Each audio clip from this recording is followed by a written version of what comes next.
The Fantasy Six-Pack Hour.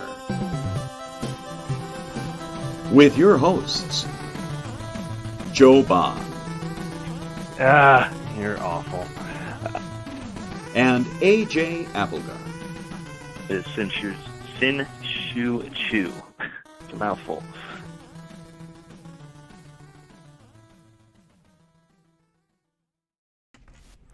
All right. Welcome to the Fantasy Six-Pack Hour. My name is Joe Bond, founder of FantasySixPack.net.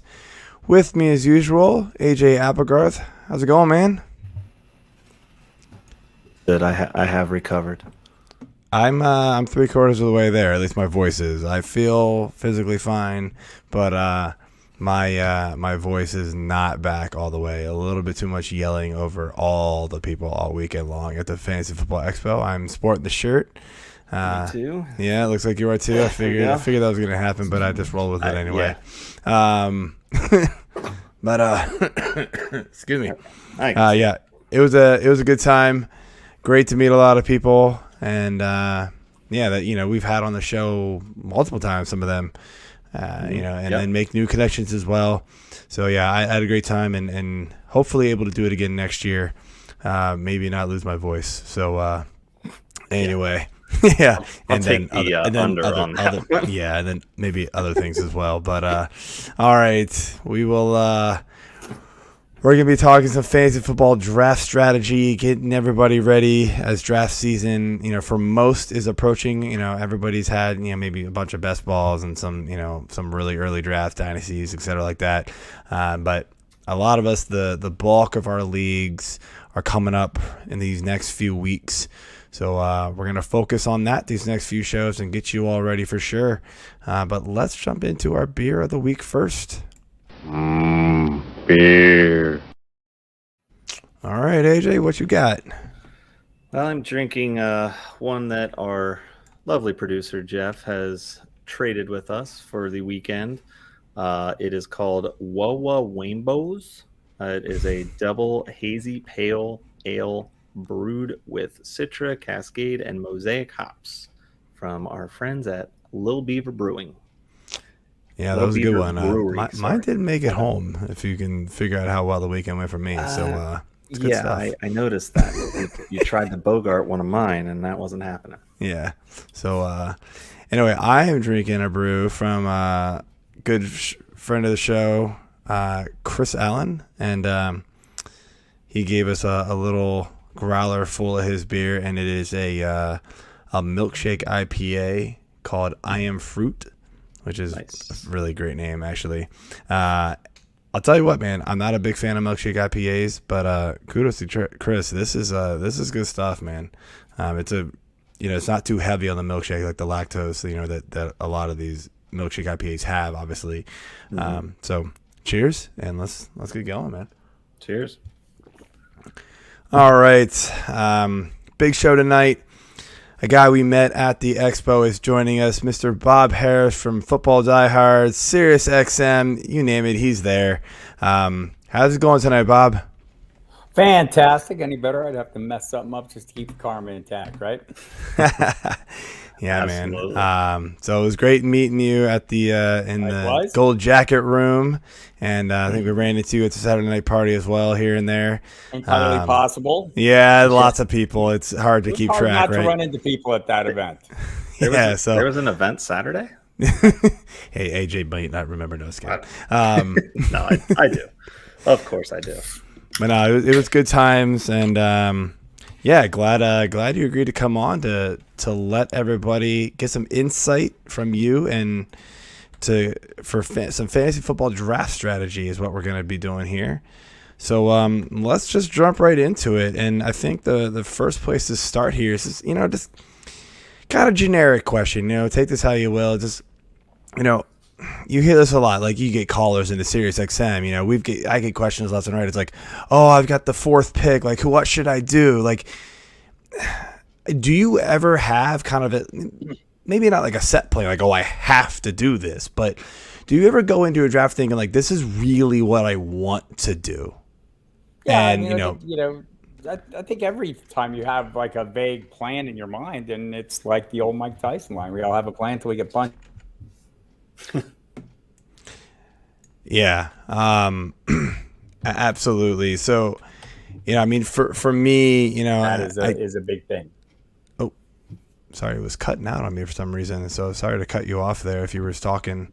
No. Did that happen to anybody else but me? So sorry, I don't know. AJ, did it cut off for you too? Yeah. Yeah, sorry, Bob. I don't know if you can try to repeat that a little bit because Sure. you cut off like a sentence into it. Okay. I think, we all have a plan when we go in, and it's going to change. You're going to have to first contact with the enemy, as they say in the military, is when things start going awry. And that's the same thing in a fantasy draft. You have to be ready to adjust, adapt, and overcome it. And your ability to do that, a lot of times, I talk about this a lot. You have to divorce the emotion from the process, right? Right. Because you'll be in a draft and you'll have a player in your crosshairs, and he goes a pick or two before, and you're going, oh no, you don't have a backup in mind because you're so locked in on that one player. So I think that's the thing. The real plan for me is always try to be fluid and flexible. Have a handful of players, on a short list in front of me. Don't put them in the queue though. That makes sure they get taken. Everyone knows that. But just have that ready list in your mind of players that you're falling back. Like when I'm sitting there and drafting, assuming I'm not like hosting a show at the same time or trying to do too much multitasking, which happens. I always try to have a handful of players, kind of in descending order in my head of what I'm going to do if I'm going to have to pivot. I think that's the key, is being ready to pivot and making logical choices instead of emotional choices. Because I've done both, right? And it turns out we all have. Work a lot better. I think one of the big things for me is, you're coming around and, you might have you might be 5-6 picks away and you're like, all right, I just want one of these 3 or 4 running backs to fall to me or receivers. And they all go. And then you panic because you got a minute and a half at best, right? You panic and you just take the next best running back to the next best receiver. And then that probably is the worst thing you could have done, because that person is actually like so much less in value, in my opinion, than like the receiver or the opposite position, that you could have taken. And receiver and running back's the easiest one to talk about. You could have pivoted to quarterback or whatever, but like that's something you've got to think about. And one of the other like kind of side questions I had with this is, that kind of goes along with the plan that people have, is they're a little too sucked in by like either just ADP or by like rankings. And sometimes you've got to, team composition to me is one of the biggest things you have to have coming out of a draft. And so you can't just go straight by ADP. You've got to flip to, maybe the opposite of what you wanted just to get the right value. Understanding the people you're drafting with is part of that as well. I mean, if you're drafting a Sandy Barons and he's going to go with some kind of modified zero RB, maybe gives you a little flexibility, and if you're drafting your home leagues, I think one of the advantages I feel I have, and probably you guys do the same, is we're in so many drafts. I've 50 plus drafts, right? I've had a chance to experiment. Every draft doesn't have to be the same, right? So I could say, hey, I'm going to try this draft where I'm going to take wide receiver early, or I'm going to, a lot of Travis Kelce first round. How does that play out? To the point where, deciding when to take Travis Kelce in the first round, if I'm going to take him in the first round. If I take him at 6, wow, I'm probably looking at Clyde Edwards-Helaire as the best running back on the board. I'm not sure I want that. So maybe I don't take him if it's 6. Maybe I wait till it's 7 or 8, and you have a chance to fine tune and make those adjustments if you draft a lot. If you're only one draft, or you're a couple, you're down to a couple leagues, you really need to dial it in and shoot your shot, and maybe do some mock drafts before, use some of the draft simulators out there to get a feel for how things play out. But I think I always feel like that's my advantage, right? I'm drafting in so many drafts. I've tried everything because I want to be able to, advise people over the course of time. I'm sitting there talking, yapping on the radio and doing stuff, and people are asking questions. I want to have, experienced some of that. And it's the same thing when you're setting lineups in season, right? I want to have made most of those decisions or had to think of a lot of decisions. So that shotgun approach, so to speak, being able to say, wow, I'm going to try this. I'm going to try whatever the hell I want now. It gives me a little more liberty to try different things in drafts. I do think also your draft position kind of, determines a lot of that. I mean, drafting first overall, I feel like I have a lot of flexibility. I feel free to do things after that. I get Christian McCaffrey that I wouldn't normally do, right? Like maybe I don't need that running back right away. Maybe I can do a quarterback and a tight end or something like that. And I feel like I'm in front of things, where if I'm drafting at 12 or 14, if you're in a bigger league, or 10, I Right. feel like maybe my hand is forced a little bit because, you have that mentality, that guy's not making it back to me. So maybe you reach a little bit more at that end of the draft. But all these things kind of come into play. So all these are part of a plan, and all these plans tend to crumble as soon as you start drafting and other people start taking players, or players are available to you that you didn't expect.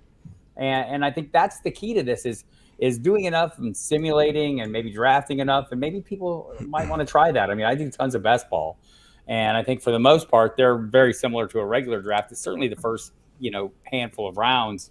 It's later when you start getting into some of the the more best ball specific kind of players. So I think and there's money on the line, so people are drafting seriously. So I just think that's the key, is being comfortable going into a draft and being confident that you have a pretty good understanding of what values are.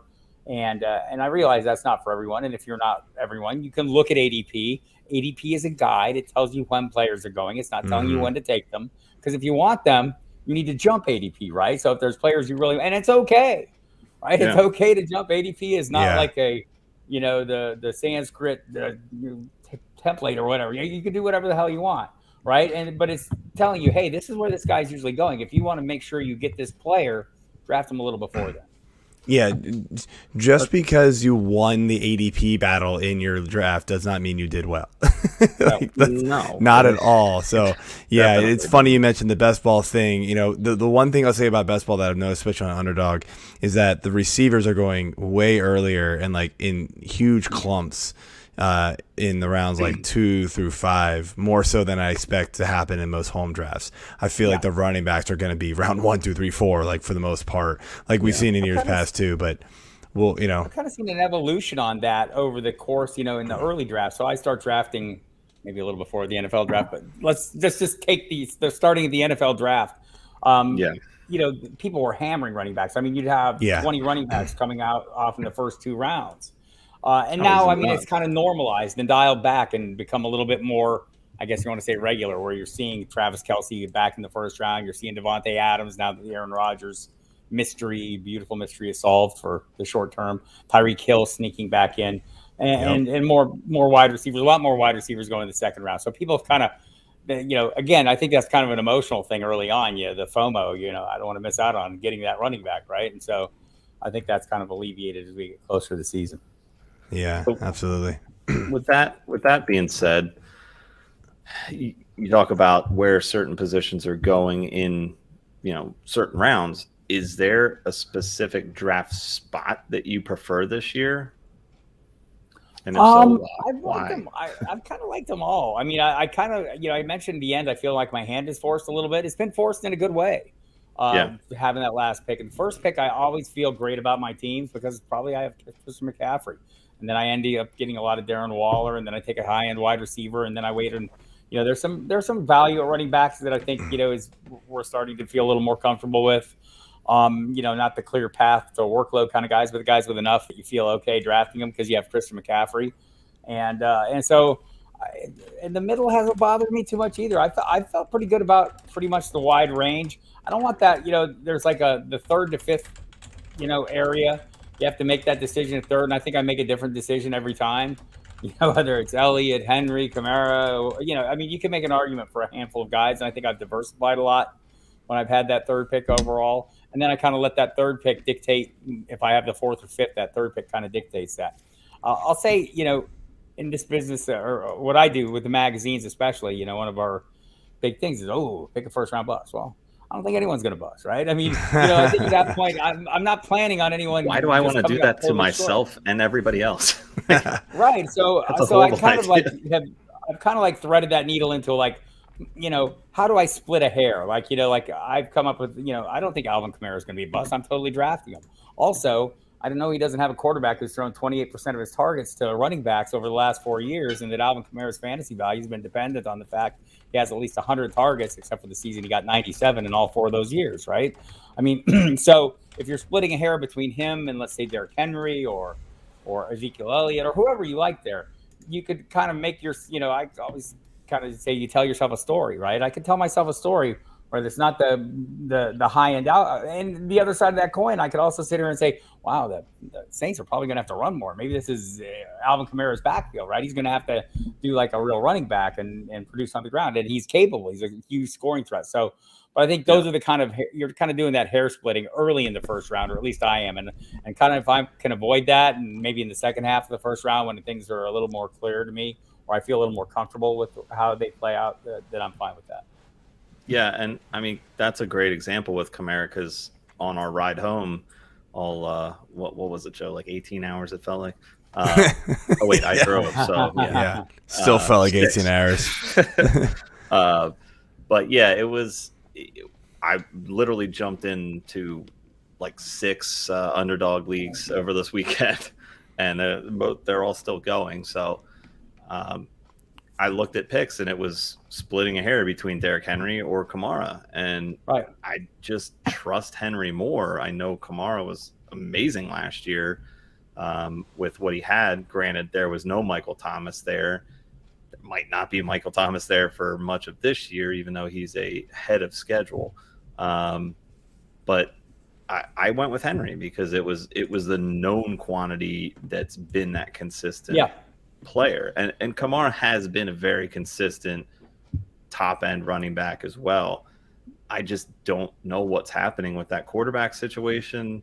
The receivers behind Michael Thomas are all, up and coming guys, in my opinion. I do like some of their upside, but they're not really anybody I'm going after heavily, because who knows? I Troutman think, part of that high end.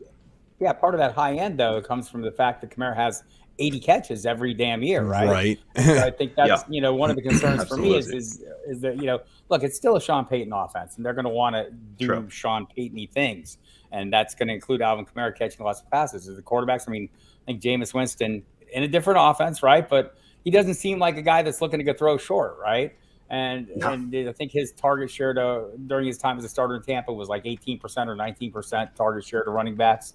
And then you go to Taysom Hill, and we all saw how that worked out last year. Maybe that changes, and I think it did when Michael Thomas wasn't on the field. So, but again, we're sitting here splitting a hair. I'm with AJ. Like, when I look at Derrick Henry, look, I hear the arguments, man. It's been a heavy workload. He's not going to get another 2,000 yards. I know. It's okay. I don't need those 2,000 yards. I'll take 15. I don't know. But I'll take also, his I watch him 1992. It's like, I'll still be happy. And I don't feel like he's, like a regular running back. You'll be surprised to learn he's a very large man. And he, watching him run, he tends to deliver a little more than he takes, in my estimation. And I've heard this, something Eddie George, who knows more about it than I do, has said the same thing. Yep. And that's, so that's how I'm splitting that hair. These are the stories we tell ourselves as we're trying to make these selections and trying to divine the upside between two guys that have a ton of upside. Yeah, I just usually have a quarter with me, and I flip heads or tails and figure out which one. No, I'm just kidding. Only a few times. So huge fan of the coin toss. If I had that time in drafts, no. Yeah. All right. So in drafts, like, let's stick to the early rounds, because that's a lot of what people focus on still. Do you tend to draft running backs or receivers as your first guy in most drafts this year? It tends to be running backs. Because I'm old, and that's how we did that in 1986, and that's how I still do it now. It's still 1986 in my head. So, but I look, it's the position, it's the scarcity, right? That's still a thing, and I harp on this. I want clear paths to workload. There's a lot more receivers that have clear paths to workload. There's wide receiver ones for teams that are going in double-digit rounds. Right after wide receiver 3 for a team. I'm not saying that's wrong. I'm just saying I want to mine some of that value later in drafts, and I feel pretty comfortable doing that. And obviously, it doesn't work out every time. And when it doesn't, I spent double-digit draft capital on them. I move on. There are guys that emerge, right? You keep hearing all these great things about Adam Humphries right now. I saw one local observer predicting, probably a bold prediction piece or something, so don't hold anyone to it. But don't be surprised if Adam Humphries has more catches than Curtis Samuel. I won't be surprised, right? He has a relationship with Ryan Fitzpatrick. Sure. Curtis Samuel hasn't been on the field all summer. He's dealing with groin issues. I don't know. they're going to use them. And that same coaching staff, granted, they had Christian McCaffrey on the field, but they never used him, right? In Carolina, they didn't make that kind of usage we saw last year. So, I mean, you can sit here and make, I'm not saying go draft Adam Humphries over Curtis Samuel. I'm just saying if it doesn't work out with Curtis Samuel, there's another bus going to be leaving the station, right? So, and with all these players that I'm drafting in the double-digit rounds, I'm going to be quick to move on if it's not working out. Yeah, I'm with you. I usually go running back first. I have, especially once you get past, the first half-ish of the first round, it's hard to pass up on like the Devontae Adams and even the Diggs at that level, and Kelsey, and we'll get into some of the tight ends a little later. But those guys are super tempting that high up because their total point value is going to be enormous compared to some of those later first half of the first round running backs that you're going to get, who at that point they're all question marks. Everybody I think most people's minds, the first like 4 or 5 running backs are all we feel pretty good about. After that, it's like, I mean, we like them, but so that's when you get into the receivers. In my opinion, you can mix and match them throughout that rest of the first round, right? And you're probably going to be fine. You're looking for that. I mean, it's not DFS in season long, but it is week to week battles. And if you get a tight end that gives you leverage over the field, Travis Kelce does that like nobody else at his position, at any position. I think Darren Waller's in that same league, or right up in that same tier. I had kind of, clearly Kelsey's a top, and he's getting older. So if you want to wait a little bit and grab Waller, and George Kittle also could be in that tier. He's just got to stay on the field. And there's also, I mean, I could split the hair and say there's some emerging receiving weapons. I love Brandon Ayuk. Maybe my love for Ayuk is driving me a little bit off Kittle, because if I don't get Kittle in round 3, I'm going to get Mark Andrews in round 5 maybe, and I'm okay with that too, because he's the best wide receiver in Baltimore apparently, according to Lamar Jackson. So I guess especially now with all the injuries. Right. So I just right now certainly, but I mean he's been the leading receiver on that team, and I think his touchdown total over the last 2-3 years has been, I think only 7 players have more touchdown catches than Mark Andrews. So I can there's a price for everybody, but for me the wide receiver there just seems to be so much value later. Look, I've drafted Devontae Adams in round 1. I'm okay with it. But it's not my normal approach. It's something I do to diversify a little bit. Yeah, and it changes the rest of your draft strategy. But since you touched on tight ends, I do want to switch over to this real quick. There's a lot of people, who swear by taking Kelsey and Waller, early. Sometimes Kittle, as you alluded to. Kelsey's going easily at the end of the first round in every draft I've been in so far. Waller's, mid to late second round, and then Kittle's third round. Do you, are you one of those guys who will take them because of the value that they give you? Yeah. Are you like targeting them? I'm targeting them if at the right place in the draft. Like I'm not taking Travis Kelce in the first half of the first round. Okay. I'm usually waiting until after the 7th pick. If I get that like pick, 8, 9, 10 is where I'm looking at him. Sure, absolutely. And I might even go 7 and come back around, and I'm fine with Najee Harris or Joe Mixon if that's what I end up at running back. Sometimes I do a little better than that because if somebody, Devontae Adams goes and maybe Tyreek Hill goes, I mean, you couldn't see running backs push down a little bit. So that's always possible. But yeah, I'm not averse to grabbing the player that seriously gives you the leverage over the field like nobody else at his position. Yeah, we're also baseball guys. It's almost like taking that catcher early a little bit who's like just so dominant. You just never have to worry about it because the rest of them are sort of bleh.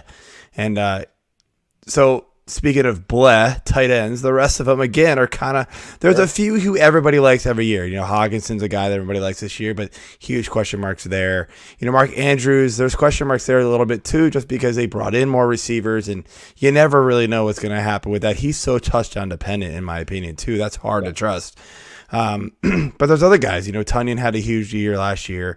Logan Thomas had a huge year last year. I cannot right, so it's hard. It's hard to rely on some of those guys. Right. Thomas, he's got Fitzpatrick now throwing the ball. Who you talked about how, Winston didn't like throwing to the running backs. Fitzpatrick hates throwing to his tight ends. So it's like, can we trust that? It's like, he had a bunch of dink and duckers there last year, quarterback, and so J.D. McKissick has 110 targets. Logan Thomas has 100 targets. Right. I mean, I don't know that that's going to be the case this year. Right. So, like, out of the rest of these guys, if you do miss on those top three, who do you like? And how far are you waiting to take your next tight end? I guess is really what it's coming down to. Yeah, I kind of do too. I'll wait till crazy late, right? If I end up, I like Adam Troutman a little bit, but even the price is rising to the point where I don't really like him so much anymore. People are getting crazy on him. Right, people are getting a little crazy on him. So, but there's a handful of guys down at the bottom end. Irv Smith is a guy that still appeals to me an awful lot, but the price is rising on him as well. But it's still pretty reasonable, and I think you could take a chance on either of the Patriots tight ends or whichever one's healthy as we head into the season. I'd be okay with that. I mean, Patriots turns out they've been able to use two tight ends to their advantage in the past. Maybe they can do it again. I don't know. Same crew, different tight ends, but pretty talented players. So, and also, you look at Cam Newton. I'm assuming he's going to be starting. He had a strong night tonight against the Eagles, or at least an efficient night. But while he was in the game, but whichever quarterback it is, the tight end is going to be the quarterback's best friend, especially if it is Cam Newton, who I don't know. Has he completed a long pass since week 2 in Seattle last year? Who knows? So, so I can talk myself into one of those, but you're always going to feel like you're not getting the right one, right? I always feel like, damn it, I know I'm going to miss on this. Yeah. My big guy last year was Hayden Hurst, and I reached for him a couple rounds earlier and burned me. But yeah, one of my guy this year who slipped because of his performance last year is Mike Gesicki. But he's going right around the end of that tight end 1, early tight end 2. Like, he's going right there, and I feel like that's just enough value for me to kind of buy in if I miss those top guys that I like a lot more. So, like Eric Ebron's tight end 26. I don't think Pat Freiermuth is going to cut into his playing time that much. I mean, I'm just not really sure Ebron's doing anything, so I'll pass on that. But speaking of touchdown dependent, right? I'm just fine streaming at that point if that's how it works. Yeah, out. So you'll find one eventually, like a Logan Thomas and a Tunyon. Sure. So why not? So. Well, I hear you. Yeah. I hear you. Just punt it and figure it out. A couple weeks. Those guys were awesome streamers who turned into I can't drop them.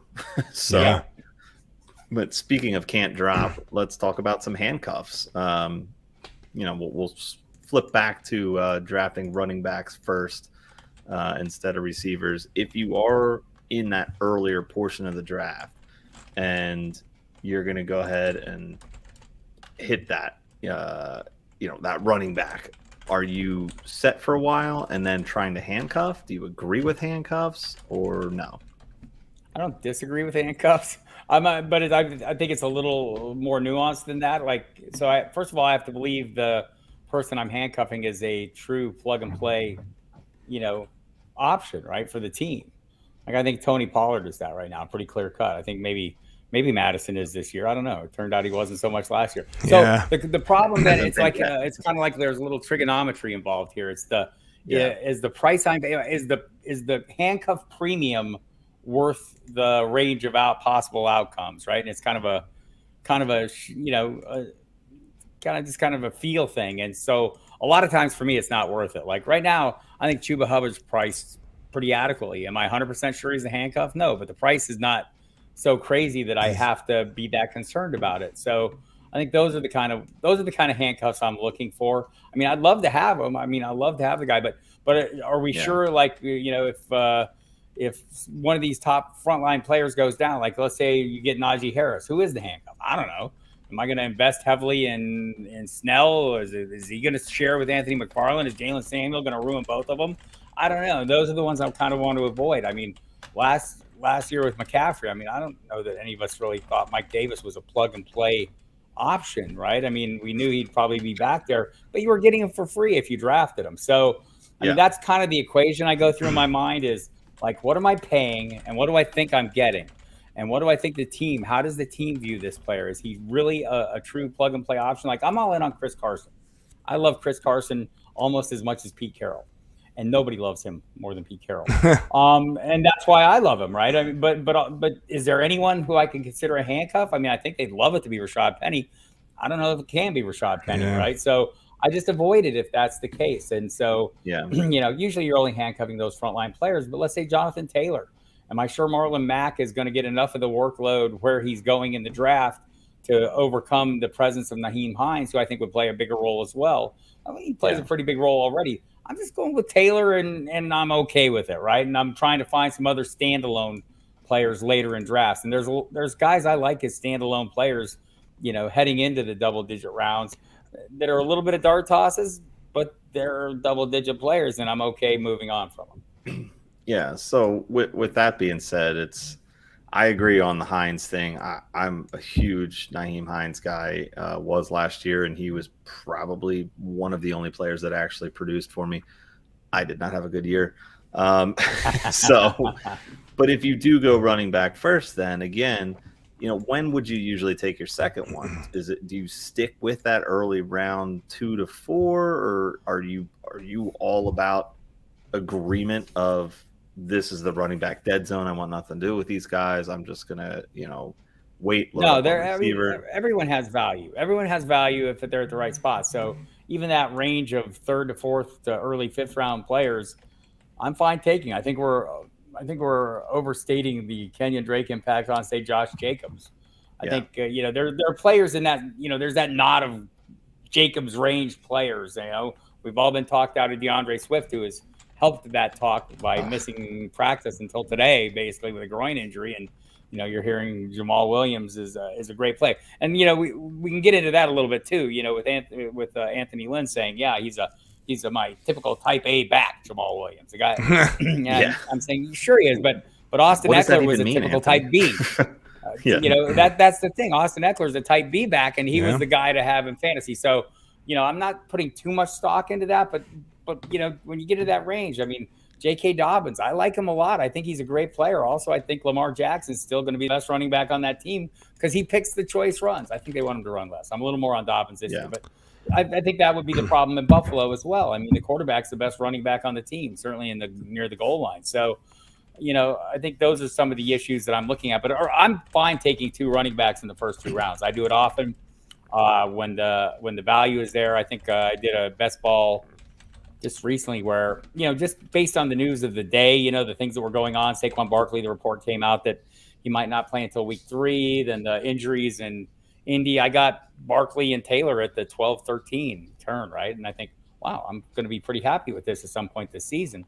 And if it's not right away, I'll cobble something together and make it work down the stretch. I just have to, have some success early. So I'm big on taking running backs early. If I come out of the first 4 rounds with 3 running backs, I'm okay with it. And if one of the other players is a tight end, I'm okay with that as well. I mean, if my wide receiver 1 is Robert Woods, all right, I can figure this out. I can, I can cobble it along. And I think something, we do as we build our rosters, is we look at what we've done early, and you can, there's enough different flavors of wide receiver. Do I need a high catch total guy? Sure, I can get that. Do I need a big play guy? I can get that as well. I mean, there's a wide range of types of players you can get, and you can build in, that kind of, deal with risk at one position group by building another position group to compensate for it.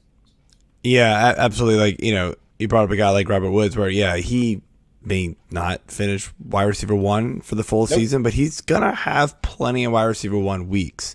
And, you mix in, even a 3 wide receiver league, you mix in, a bunch of those guys who can just mix and match, you play the right matchups, and you got to, you're going to have to hit, right on a few weeks, but like it can work.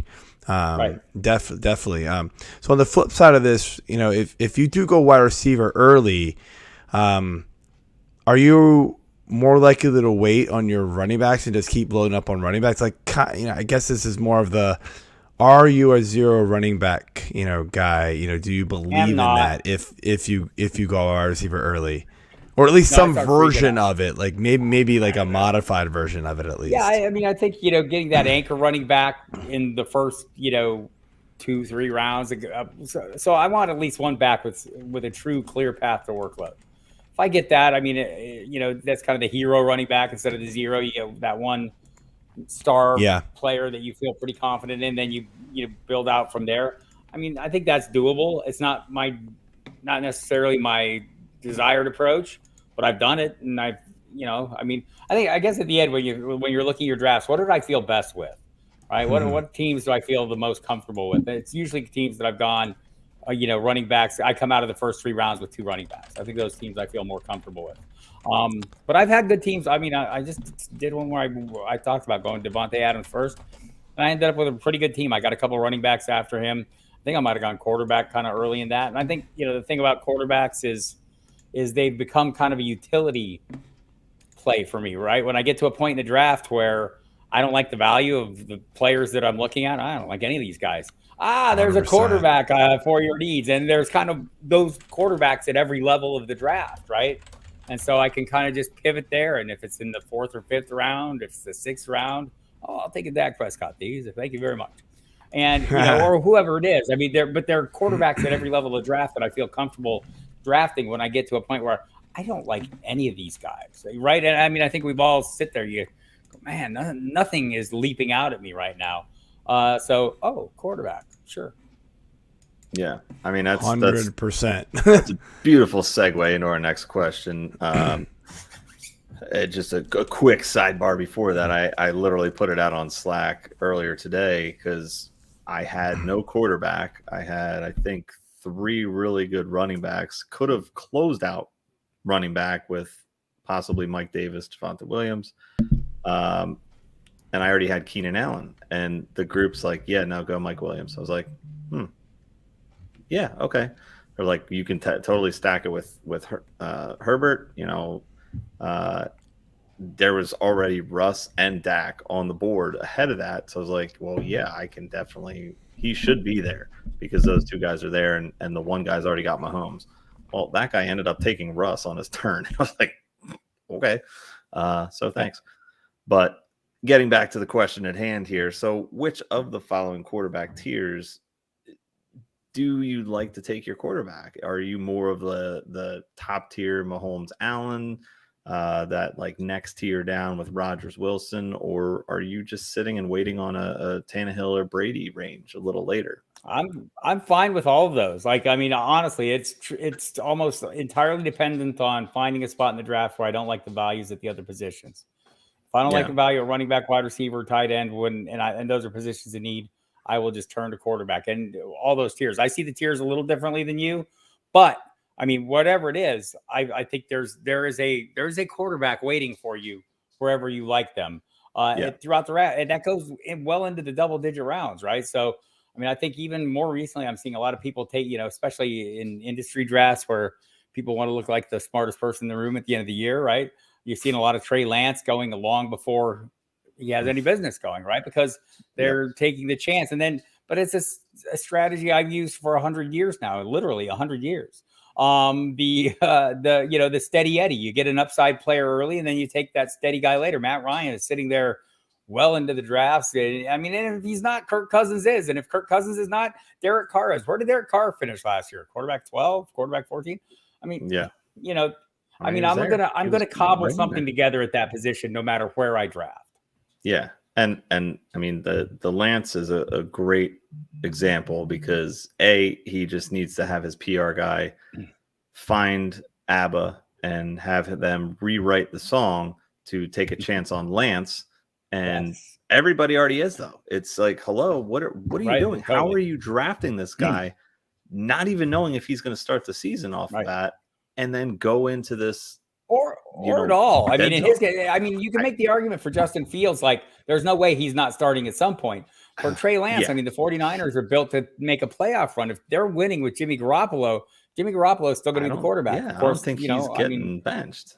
And if he does, I mean, damn, that's just the story of his career. It's like you learned from the GOAT on the bench, and then you did something. You got to a Super Bowl. You had some health issues. So, I get that they need to try to get someone else in there. But if he's playing well, he knows that offense. He's a good quarterback. He's consistent. There's no reason to take him out. Right. This coaching staff is not on the hot seat, but they need some success. They need some playoff success. They need to get into the playoffs this year.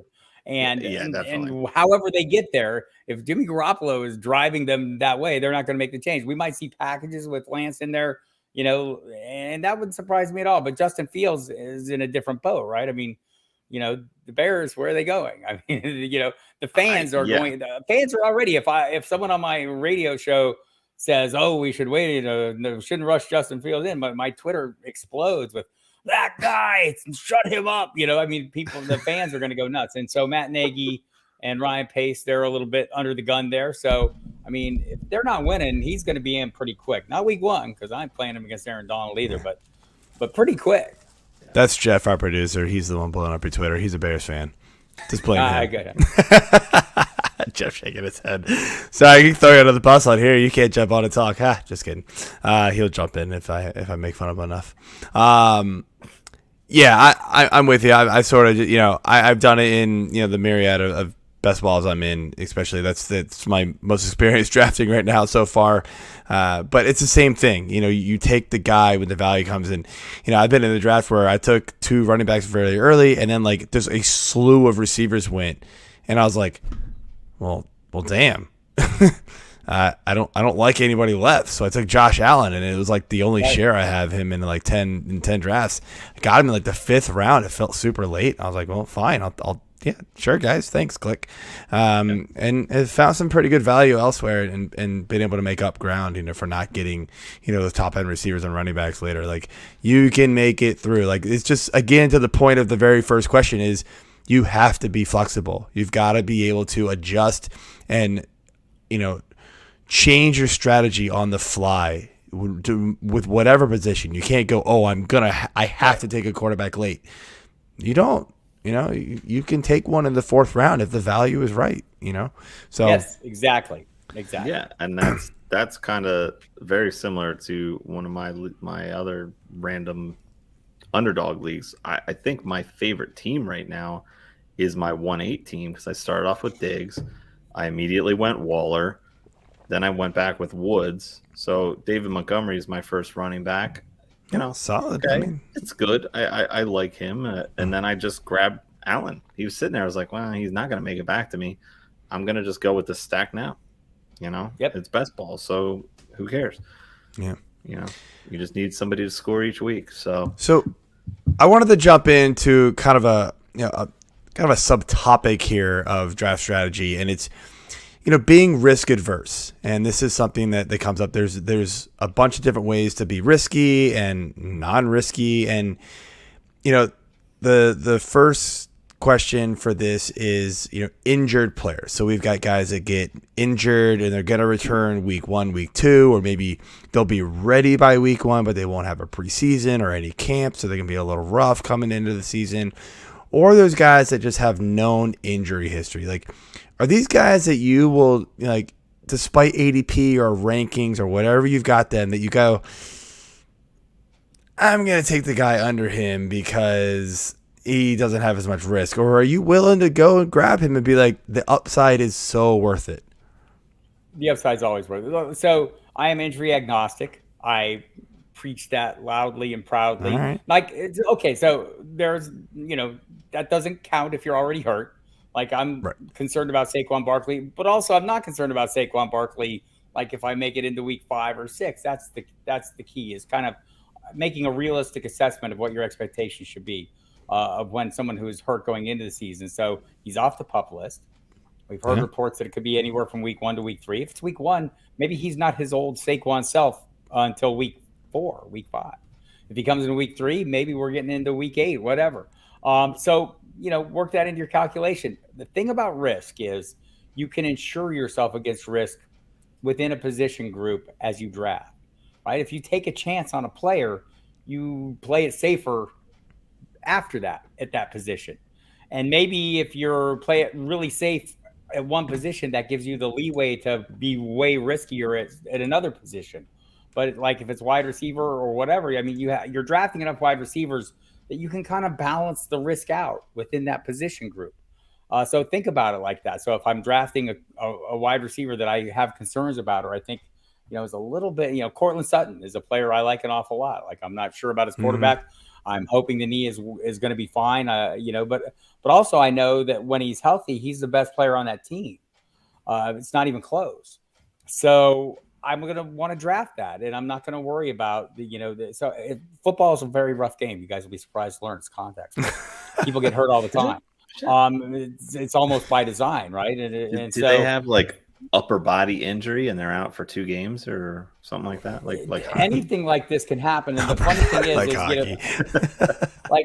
so I think that like one of the things I look at with some players, I mean, I always talk about the physics of the game, right? Like, joints are still joints. So even when DK Metcalf is around them, right? And in fact, when DK Metcalf is around those joints, he is putting torques and tensions and doing things to those joints that ought not be done. Maybe that's why Calvin Johnson, his career ended a little earlier, because when you're 6'5" and 230 pounds and you run a 4.2 40, it's like a dragster running up and down the drag strip, right? You get 2 times and the engine blows up. So, I mean, you kind of take these things into account when you're drafting. Take risks, though. Nobody remembers who came in second, right? I think that's the thing.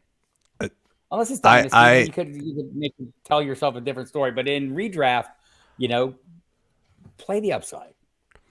I agree with you to some degree. I will say I'm a little more risk adverse. I'd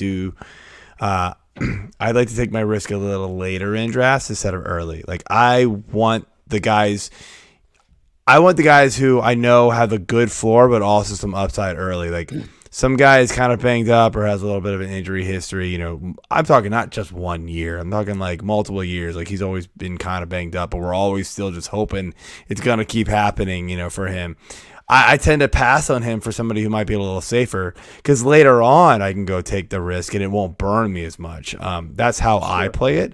But, I mean, this is exactly why we have these kind of shows. There's 1,000 different opinions on this kind of stuff. So that's the fun of fantasy football. It is your team. You get to make these choices. I make my choices, right? But also I look back at the history of my time playing fantasy football. And I look at how many years a running back has won somebody a title that nobody drafted. Maybe wasn't even on a team before they won you that title. Think about when Gurley went late. Nobody wanted him. Right. I mean, we could go back through almost every single season. And there's a running back who wasn't on a team to start the season or wasn't even in the mix, right? Or nobody would draft them, that ends up literally winning titles. And so I think these are the kind of things you need to be mindful of as you're drafting. Like, okay, absolutely. I missed on Saquon. Well, there might be somebody else coming along. And so eventually you got to take a chance. Right. I'm with you. You're going to still get a good running back. Right. Players that are already hurt. I mean, that's a different story to me. And you're kind of threading that needle of how you can, what's the value versus what's the risk, and how can I mitigate that risk later in the draft? Can I even mitigate that risk?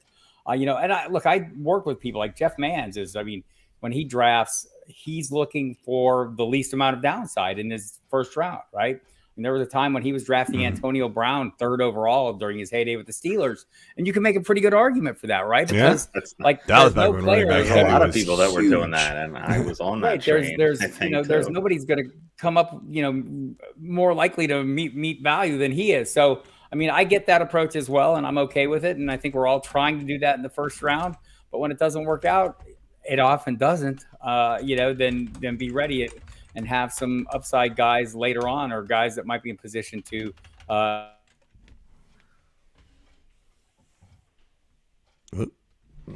lost you. Hopefully Bob's back soon. We just cut out. There we go. There we go. How many leagues was James Robinson drafted in last year? And so, I mean, there's going to be players available at some point. You've got to be ready to work the waiver wire, which I normally am not, because I'm in too many leagues. I have to do better in the draft, But that's why best ball's our friend, Bob. Right. But that's the thing about risk and injury risk, is like everybody's kind of a risk. It's a rough sport. Yeah, it is. Totally. So there's another collection of guys, and AJ. Yeah, there's a bunch of guys that have not played in this league yet. I believe they call them rookies. So yes. I mean, that's like just queued up perfectly for risk adverse in my mind. I mean, what do you do with rookies? I don't want to say what are your thoughts on rookies, because I mean that can go any which way. But what do you do with your drafts and rookies? I probably don't draft them as much as everyone else. I mean, we're all pretty much in on rookie running backs, especially rookie running backs walking into clear workloads. I don't know that happens as much as we like to think it happens. I think Najee Harris is probably an exception to that this year, and I'm drafting the hell out of him. I'm drafting the hell out of Javonte Williams because he's a little cheaper, and And I think that there's a relatively clear path to workload, all due respect to Melvin Gordon, who, if you've ever sat down and talked with him, might be the most jacked human being on earth. He is a powerful looking dude. But he's also getting older, and he's running, and they've traded up for Javonte Williams. So, I mean, but how many times do we see running backs that have high expectations? I'm looking at you, Clyde Edwards-Helaire. I mean, last year, Damian Williams opted out, and they strapped the ADP rocket to his ass, and he went into the middle of the first round and promptly disappointed. So, I mean, not every rookie running back. Cam Akers, it took him half the year to get in line. Here's the reason why. Because quarterbacks are expensive. They might cost you $500 million to secure your quarterback for, I mean, we see the contracts coming. You have to be able to pass protect. That's not an easy feat in the NFL for running backs early on. It's complex. It's tricky. And sometimes running backs don't get it. Like even, Joe Mixon's been around a while. He's not the best pass protector. I talked to Ben Baby from ESPN, and he said, look, at this point, 5 years into his career, it's kind of a choice, right? He knows how to do it. Will he do it? And these are the things that keep you on the field, especially when your quarterback is Joe Burrow right now. So I think these are things you need to take into account with rookie running backs. And sometimes, I know Mike Clay talks about this a lot on ESPN, and every time I talk to him, second-year running backs are often the ones that really the second year is when they really start to deliver, and fulfill their potential. So, I mean, they can do it. Well, Jonathan Taylor last year, who I kind of viewed as the best running back coming in, I think by the end of the season he was. But it wasn't until the last 5 games of the year that he hit stride. And some of that is due to the fact that they can't play full time. They can't be 3 down backs because they can't pass protect. And it seems like Najee Harris is well on his way to that. I think Javonte Williams is demonstrating that. But, in wide receivers, the Justin Jeffersons, that's not the norm, right? So, I mean, how many players did we see last year? Henry Ruggs is saying, what about me? He's like, I was the first receiver drafted. And it's like, and you got showed up. So, I mean, I'm fine taking chances. Again, it goes back to building risk within position groups. And if I feel pretty confident in some of the players around him, or even if I draft them after, like if I'm drafting Jamar Chase, which I'm not doing a lot, but if I do, if I'm building around him the right way, then it doesn't matter if he comes up a little short. And that's I think the point with everything that I'm doing involving a risk is I know it's a risk. Identifying that it's a risk. Like I'm fine. I'm injury agnostic. I will draft guys who get hurt.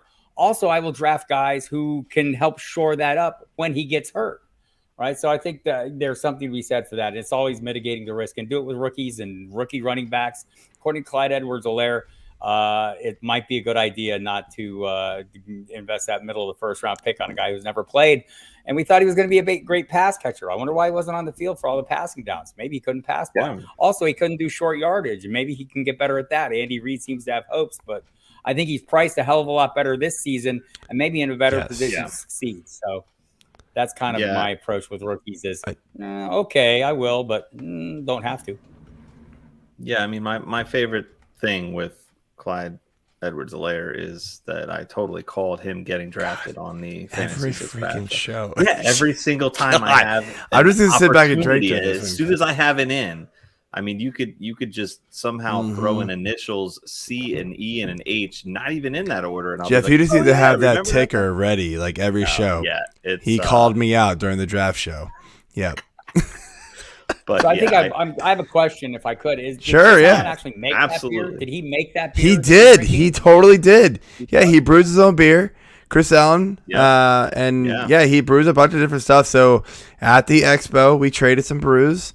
And he brought a little growler for me and AJ, one for each of us, and I think some other people as well. Yet I'm actually waiting until tomorrow too, and I'm very excited now. So, and I mean, it's good stuff, man. All right. Yeah, it's solid. Again, I'm not a big fan of the milkshake IPAs, but they are pretty good. Yeah. My quick thoughts about rookies, and then I'll ask the last, one of the last questions here is, I do tend to kind of lean into the running backs that get that. I get sucked into that a little more. I wasn't buying into CEH just because I didn't believe he was the best, a great rookie running back prospect. I had other guys that I liked last year. I was all in on Cam Akers, and then McVay just kind of screwed me and decided he didn't want to play him. He got a little hurt.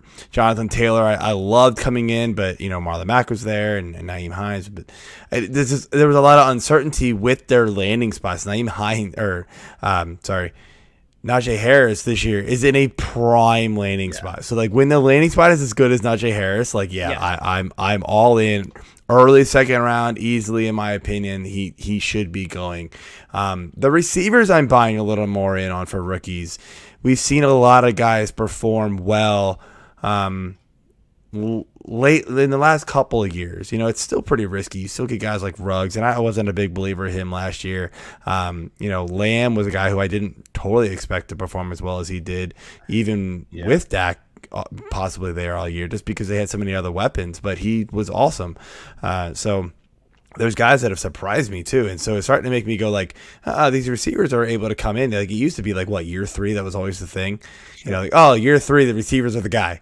And now maybe they're starting to figure it out to where the running backs now need to pass protect, and they're having to take an extra year, to figure it out. So, and the bad teams have really bad offensive lines a lot of times, so that maybe they can't run. So it's just kind of like whatever. It's hard. So too busy it's kind of flipping, pass protect, or just not on the field because they can't catch. So So the last question with risk adverse, type of guys is it's kind of these boom bust guys, and we talk to Bob Long every year because he writes this awesome consistency guide, he's awesome, and it's something I do believe in. I do too. Not 100% one way or the other, but I do believe in it. It's something I try to draft consistent guys more often than not. And so a guy like Mike Williams comes to mind, and we all love his talent, but he's got these like 40-point games and then like 5 or 6 like single-digit games, and then another like 30-point game. It's like, what do you do with these guys? That too. And so like, what do you do with these guys in your drafts? Like when it's time for them to get picked, are you just kind of like, I'll take him and pray to God I could figure out the 2 weeks I should start him, or you just offer them in drafts normally? Sometimes I think it depends. I mean, you can tell yourself, like in Mike Williams' case, I'd like him to stay healthy, but there's been years where he was like a big yardage years. There's years when he had the big touchdown year, 2018 big touchdown year, 2019 big yardage year. Last year wasn't great. But you think about what the role they're talking about this year, which would be the X role, the Mike Thomas role. If you're projecting the Saints offense coming along with Joe Lombardi, right, the new coordinator. So, which is, something works in Austin Eckler's favor as well. But he seems to have responded and done what they wanted him to do as part of the offensive scheme. The question is, can he stay healthy enough and stay on the field enough to fulfill, a bigger role? And also Keenan Allen is there and will always be a target hog, right? So, I'm okay with him where he's going. I think the price is right. I think you can take it. You're kind of, maybe he's a little risky, but you can also build around that and kind of mitigate that risk as well. And if you've drafted him before, you're familiar with that risk. And so I think I'm okay with him. I think what's his ADP? Is he like wide receiver? Like he's going as a 4, right? He's late, yeah. 4, sometimes a 5, maybe even the 50. He's wide receiver 45-ish range on half PPR. So I think if you miss on him, but that is the problem with the consistency is exactly what you're saying. Is like picking the week. So maybe a better best ball play than he is a season long play. And that's what I was talking about earlier. The first half of a draft kind of plays out like a regular redraft. Well, the second half of the draft, we're drafting, Deshaun Jackson, please, yes, late or whatever. In a place where you would never take week 1. That's all I need. Right. That's all I need. I just want 2 weeks from him. Right. Week 1, maybe week 12, because the rest of them he'll be injured in between. Yes, and that should be the expectation. Yeah. So I'm fine with guys. I'm fine with players like that if you're drafting them in the right spot, and that's the key to all this. Again, the risk is. Everyone is a risk, right? It's a rough and tumble game, and obviously there are players riskier than others, and those players you just shore up a little better, you mitigate a little more. Yeah, the last comment I want to make on this specific risk topic is it involves the injuries, because I know I personally do look into injuries, but then I try to play the "what have you done for me lately" card too, because Dalvin Cook was an injury concern. He's phenomenal. He's proved that he's beyond that, and hopefully he stays beyond it. I've probably just ruined Dalvin Cook for everybody this year. I'm sorry. Thanks, when you AJ. do that, You man. have Stop the it, curse. AJ. He has the curse. I He's have the touch. So I think- anytime right. we saw he's got a voodoo talk doll about or it, somewhere. I'm with just going to not players. talk about anybody else that has come off of injury and performed well. But then you see the guys like a Deshaun who was productive until he started getting injured, and he hasn't been able to kick it yet. I'd love for him to. It's the Lone Eagles jersey that I have. Well, no, I do have. I have another one too, but that's the one that I usually will wear. And I mean, I wanted them to draft him. It was He was the guy that I was like, you know what? He's talented. He's fast. He can do punts. He can do this. You need this type of a player. So I think you can't get too hung up on the injury stuff anymore. I think what for a player like him though, you just build it in, right? It's baked into absolutely. the equation. Yeah, and he's cheap enough. cheap It's not going to kill you anyways. at this Free point. square. So I mean, one of the many he's free so square like players. recency biased for injury that it's like, okay, 15th to the last pick. Oh, yeah, okay, I'll take a flyer. Exactly. I mean, there's a wide range of these free square players that I'm happy to take in best ball late last couple rounds. He is like the top of that heap. Yeah.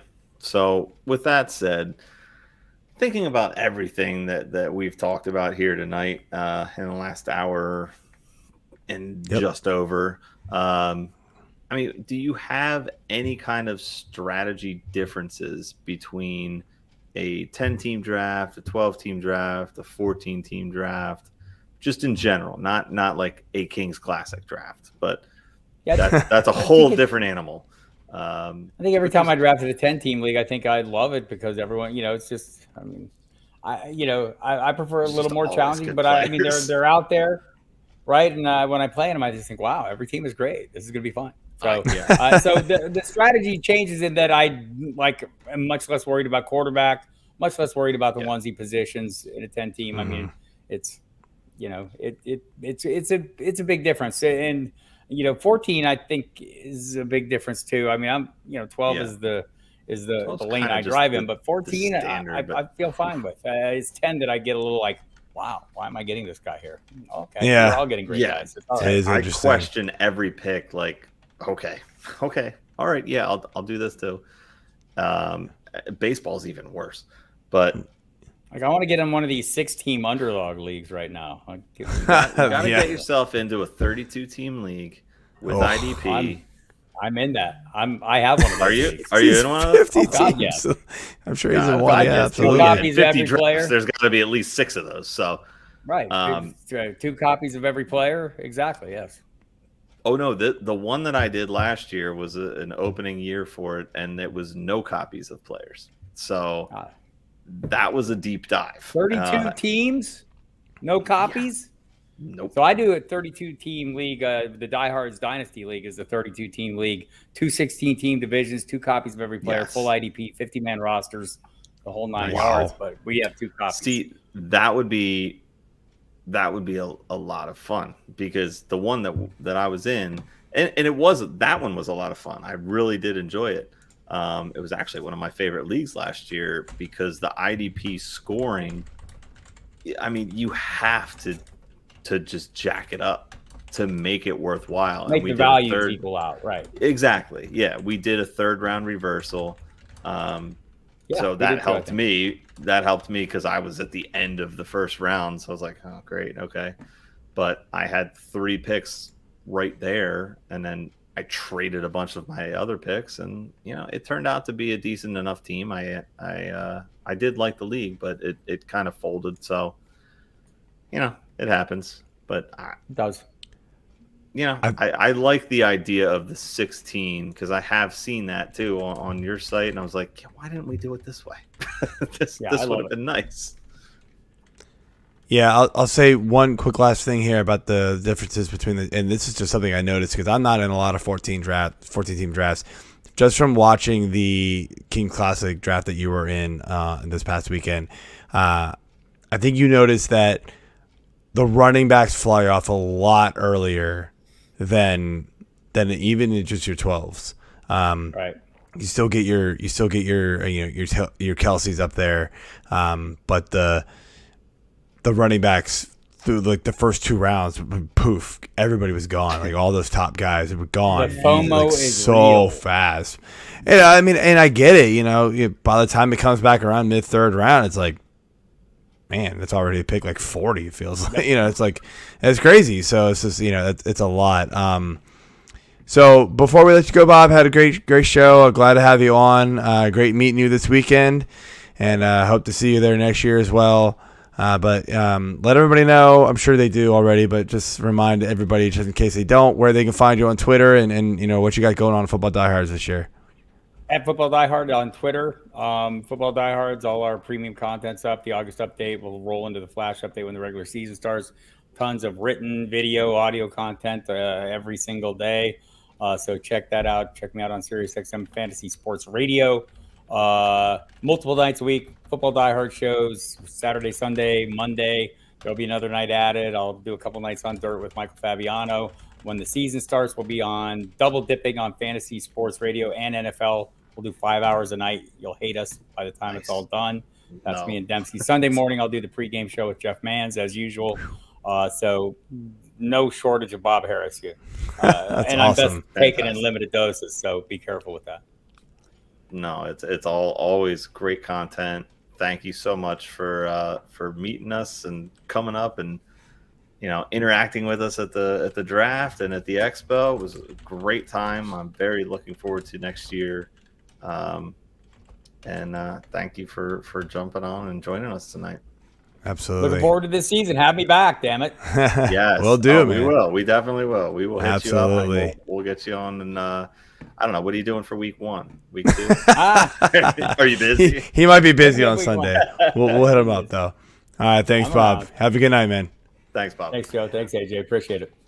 All right, so we did get a question from Samuel here. Do you guys like Brady with an Evans stack, Deontay Johnson and Myles Gaskin, or Kyler Murray, Debo, and Brandon Cooks full PPR? Ooh, I think I like the Brady side. Yeah, I think I would go with that. I think I like the Brady side. I think you're getting a lot more value there. The Cook side scares me Gaskins still. Or Kyler, Debo, and Brandon Cooks. So I think Gaskins is with the Brady side here. So it's Brady, and then Evans, Deontay, and then it's Murray. Yes. So like that's the or. That's like the separate side of it. Yes. Yeah. I'm going with the Brady side there. That's just my opinion. Yeah, do you differ? No, it's 4 players to 3, so it's not even just that. It's just I just think that's the better side in my opinion. Kyler's great because of I love it. The running, but he's not Debo. He doesn't outweigh all the rest of those guys. No, Deontay, if he can learn how to catch a ball. Oh, he just has Evans. Okay, so all right. So it's Brady, Deontay, and Gaskin. He has Evans or Murray, Debo, Cooks. I love Debo, but man, he's such an injury risk. I still think I like Myles Gaskin over Cooks, and I'm kind of 50-50 on Johnson Debo. So I think I go with the Brady side still. It's close though. Yeah. So I agree. Good luck, Samuel. Thanks, Samuel. Debo gonna be a beast. I know. I get it. We just need him to stay healthy. Again, we just talked about all the injury risk. Like you do got to knock him down a peg a little bit. I get it's a tough game right here in that injury bias. So I mean, yeah. So it is what it is. So I have too many ownership shares. I have a few best ball. I think I got him as Scott Fish. That draft's been a while. It's been a few since we've done that one. But anyway, man, let's close this show out. Next week, we are going to have Mr. Number 1 in season ranking winner from Fantasy Pros, Pat Fitzmaurice, talking some rankings review and things like that. So join us next Thursday for that show. And everybody have a good night, and we will see you all later. Football Expo. I'm still tired.